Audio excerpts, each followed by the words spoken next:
มัน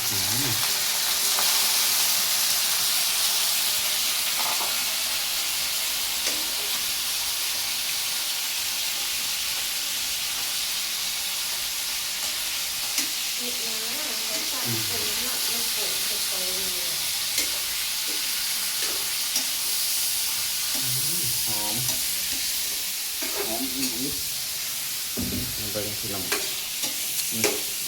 จะเป็นห้องน้ำติดกันเลยเนาะติดกับห้องนอนนี่จะเป็นห้องนอน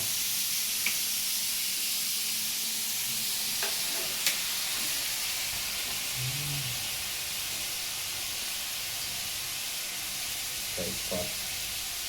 หอยเข้าไป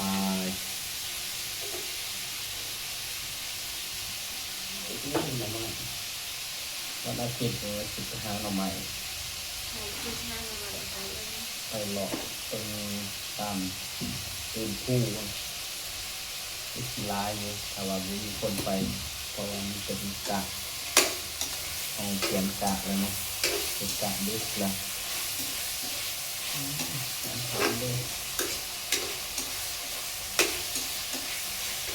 ใช่ไหม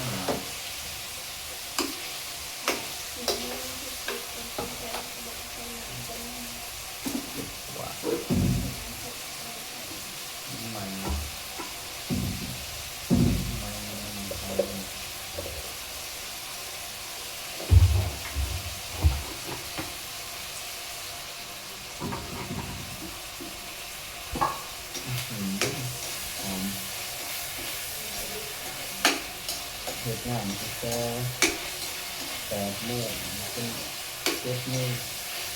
แรงเดินงานเห็นเดือนเห็นดาวเห็นตะเวนเบิดมือเลย